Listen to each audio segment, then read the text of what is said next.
विघ्नहर्ता गौरीपुत्र गणेश के बारे में कौन नहीं जानता है। माता गौरी के अत्यंत प्रिय श्री गणेश जी की आराधना थोड़ी ही देर के लिए यदि समर्पित भाव से मन लगाकर कर ली जाए तो वह शीघ्र प्रसन्न होकर भक्तों को मनचाहा वरदान देते हैं। श्री गणेश धरती पर कई स्वरूपों में विराजमान हैं और कई जगह पर गणपति की सिद्ध प्रतिमाएं हैं, जहां पर भक्तों की झोली खुशियों से भर जाती है और उनकी सारी मुश्किलें हल हो जाती हैं। क्या आपको पता है कि हमारी हर मनोकामना पूर्ण करने वाले गणपति बप्पा की आकृति में जीवन के रहस्य छिपे हैं, जिनको आत्मसात करने के बाद आप अपने जीवन को आसान बना सकते हैं। बप्पा का स्वरूप भक्तों के मन में बसा हुआ है। प्रत्येक भक्त अपने मन मुताबिक उनकी आकृति का आकलन करता है। सभी भक्तों को गणपति बप्पा का व्यक्तित्व, उनकी आकृति प्रेरक सीख देती है, जो जीवन के पथ पर सफलता दिला सकती है। दोस्तों, वीडियो के आगे हम परम पूज्य श्री गणेश जी की प्रतिमा से जुड़े खास रहस्य भी बताएंगे। गणेश जी कैसे बने गण से गणेश। कैलाश पर्वत पर सभी गण भगवान शिव की आज्ञा का पालन करते थे। उनके लिए भगवान शिव की आज्ञा सर्वोपरि थी। माता पार्वती ने जब नंदी गण को एक काम करने की आज्ञा दी तो अज्ञानतावश उनमें एक चूक हो जाती है। तब माता पार्वती यह सोचने लगी कि सब केवल शिव जी की ही आज्ञा का पालन करते हैं, उनकी भी आज्ञा ऐसे ही कोई माने। इस पर उनकी दो सखियों जया और विजया ने गण बनाने को कहा। तब पार्वती ने स्नान से पूर्व अपने शरीर से उतरे उपटन से गण को बनाया और उनमें जीवन डाल दिया और फिर ये आज्ञा दी कि चाहे कोई भी हो, अंदर मत आने देना। गण ने ऐसा ही किया। शिव जब माता से मिलने के लिए आए तो उन्होंने अंदर जाने का नम्र निवेदन किया। जब वह नहीं माने तो वह शिव जी से युद्ध करने को तैयार हो गए और फिर शिव जी ने उनका सर धड़ से अलग कर दिया। फिर माता पार्वती यह देखकर अपने विकराल रूप में आ गईं और शिव से उन्होंने गण को जिंदा करने को कहा। तब हाथी का सर गण के सिर की जगह लगाकर गण को जीवित किया। तभी से उन्हें गणेश नाम से जाना जाता है। दोस्तों, जैसा कि आप सभी जानते हैं, जो यह समय चल रहा है वह कलयुग चल रहा है। इसमें बहुत भयानक चीजें घटेंगी, वह घटने वाली हैं, जो सतयुग, द्वापर व त्रेता से एकदम उलट है। इस समय पर व्यवस्थाओं में परिवर्तन लाना आम इंसान की क्षमताओं से परे है। जो नियति में लिखा है वही हो रहा है। मानव धीरे धीरे पतित होता जा रहा है और प्रकृति को धीरे धीरे नुकसान पहुंचा रहा है और यह नुकसान जब चरम सीमा पर होगा तब कलयुग अपने चरम पर होगा। प्रत्येक युग में भगवान ने अवतार लेकर समय को संतुलित किया है। वह अधर्म का नाश कर पुनः धर्म की स्थापना की है। तो दोस्तों, कलयुग में भी हमारे कई पुराणों में भगवान के अवतार के बारे में बताया गया है। ज्यादातर लोग भगवान के कल के अवतार के बारे में जानते हैं कि उनका घोर कलयुग के बाद जन्म होने वाला है। दोस्तों, कहा जाता है कि कलयुग में अकेले भगवान कल की जन्म नहीं लेंगे, बल्कि गणेश जी भी जन्म लेने वाले हैं। तो दोस्तों, वीडियो में आगे हम विस्तार से यह बताएंगे कि गणेश जी की कलयुग में क्या भूमिका होने वाली है, क्या नाम और किस प्रकार से पापियों का संहार करेंगे। नमस्कार दोस्तों, मैं हूं सौरभ और स्वागत है आपका आपके अपने चैनल द वॉरियर हिंदू में। तो दोस्तों, चैनल अभी नया है, तो जिस तरह आपने पहले वीडियो को अपना प्यार और सपोर्ट दिया, उसके लिए आपका बहुत बहुत धन्यवाद और आभार। दोस्तों, वीडियो को अपने जानने वालों, चाहने वालों और परिवार के लोगों को जरूर शेयर करें और चैनल पर यदि आप नए आए हैं तो चैनल को सब्सक्राइब किए बगैर न जाएं और बगल वाले बेल आइकन को जरूर सेलेक्ट कर दें ताकि आपको ऐसी ही वीडियोस और भी देखने को मिले। और कमेंट में जय श्री गणेश लिखना मत भूलिएगा। चलिए आज का वीडियो शुरू करते हैं। प्रथम पूज्य श्री गणेश की प्रतिमा से जुड़े हैं ये खास रहस्य। एक दंत श्री गणेश। भगवान गणेश और परशुराम के बीच हुई लड़ाई में भगवान गणेश का एक दांत टूट गया था। तब से उनका नाम एक दंत हो गया। माना जाता है कि भगवान श्री गणेश ने अपने टूटे हुए दांत को लेखनी बनाकर उससे पूरी महाभारत लिख डाली। उनका टूटा हुआ दांत हमें हर चीज का सही उपयोग करने का संदेश देता है। गजानन की छोटी आंखें। भगवान गणेश की आंखें छोटी हैं और मान्यता के अनुसार कि छोटी आंखों वाला व्यक्ति चिंतनशील और गंभीर स्वभाव का होता है। यानी गणपति की आंखें यह संदेश देती हैं कि हर चीज का गहराई से अध्ययन करना चाहिए। भगवान गणेश का बड़ा पेट। गणपति को लंबोदर उनके बड़े पेट की वजह से कहा जाता है।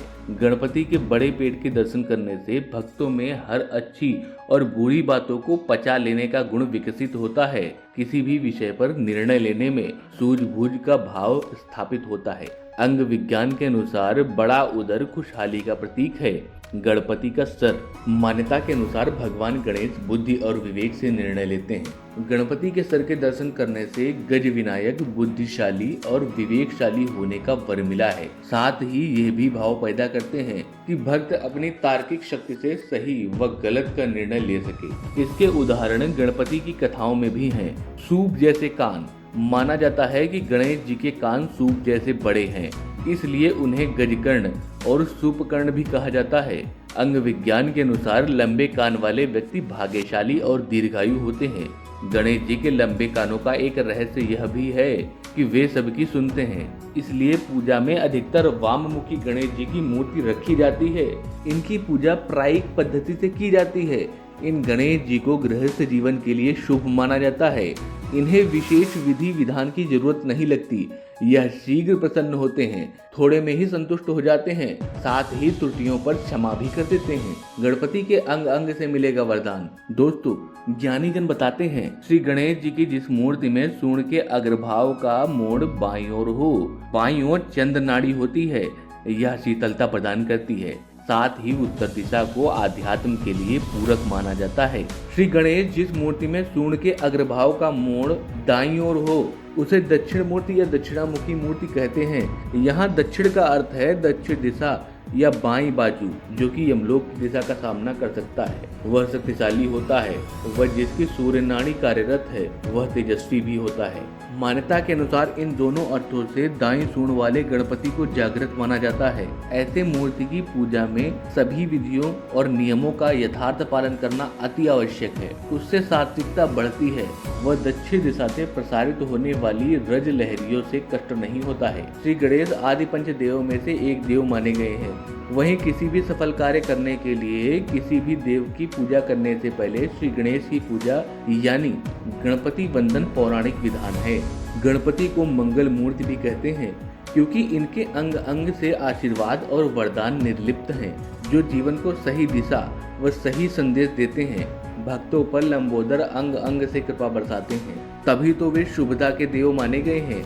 दोस्तों, अब हम कलयुग के बारे में जानेंगे।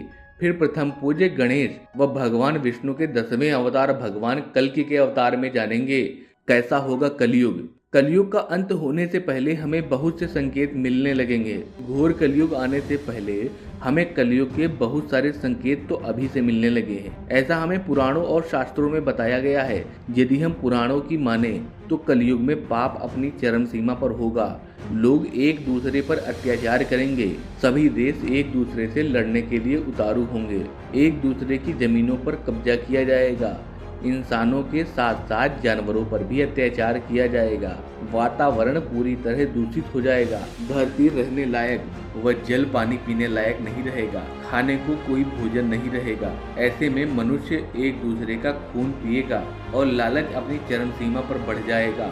स्त्रियों की कोई इज्जत नहीं करेगा। दुनिया में हाहाकार मच जाएगा और सब पैसे के पीछे ही भागेंगे जब घोर कलयुग आएगा। ऐसा माना जाता है कि जब कलयुग के 5000 साल पूरे हो जाएंगे, तब गंगा नदी सूख जाएगी और जहाँ से वह आई थी वहाँ वह लौट जाएगी। और जब कलयुग को 10,000 वर्ष पूरे हो जाएंगे, तब जमीन से अन्न उगना बंद हो जाएगा। पृथ्वी जलमग्न होने लगेगी। समुद्र सारी धरती को अपने अंदर समाहित करने लगेगा। लोग पूजा पाठ करना और धार्मिक काम करना बंद कर देंगे। मनुष्य की तुलना पापियों से की जाएगी। मनुष्य की आयु घटकर 20 से 30 वर्ष रह जाएगी। चारों ओर पाप का बोलबाला ही होगा।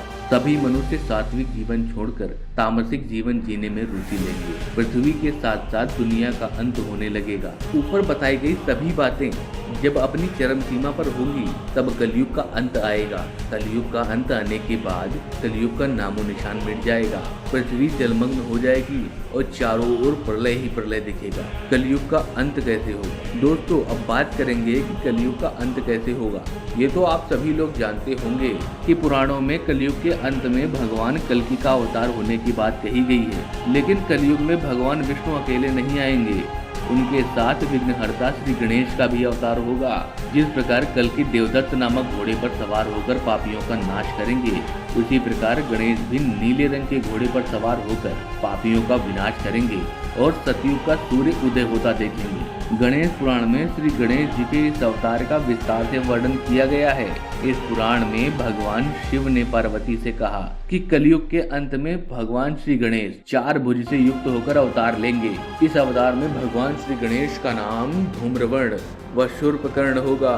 भगवान के हाथों में खड्ग होगा। अपनी इच्छा से श्री गणेश जी सेना और अस्त्र शस्त्र उत्पन्न कर सकेंगे। पापियों के बढ़ते मनोबल व धर्म की हानि से गणपति के नेत्रों से क्रोध भरा होगा। पापियों को नष्ट करने के लिए शूर्पकर्ण आंखों से अग्नि की वर्षा करेंगे। पापियों का नाश करने के बाद श्री गणेश जी का क्रोध जब शांत होगा, तब अधर्मियों के डर से पर्वत की कंदराओं में छुपे हुए संत जन को भगवान गणेश आशीर्वाद देंगे और उनके हाथों में धर्म की पुनः स्थापना का काम सौंपेंगे। और इस तरह फिर से सतयुग का आरंभ भगवान श्री गणेश के हाथों से होगा। जब कलयुग पूरी तरह समाप्त हो जाएगा, तब सृष्टि अपने जीवन की शुरुआत फिर से करेगी। इस नए युग में न तो पापी होगा और न पाप और न ही कोई हैवान होगा। सभी इंसान मिलकर एक साथ रहेंगे और सात्विक जीवन जिएंगे, भगवान का स्मरण करेंगे और एक दूसरे की भलाई के बारे में सोचेंगे। तो दोस्तों, आपको भगवान कल्कि व श्री गणेश और उनके कलयुग अवतार के रहस्यों पर आधारित यह वीडियो आपको कैसी लगी, कृपया हमें कमेंट बॉक्स में जरूर बताइएगा। और ऐसी ही इंफॉर्मेशनल और मिस्टीरियस वीडियोस देखने के लिए हमारे चैनल को सब्सक्राइब जरूर करिएगा और वीडियो को शेयर करना ना भूलें। जय हिंद, वंदे मातरम।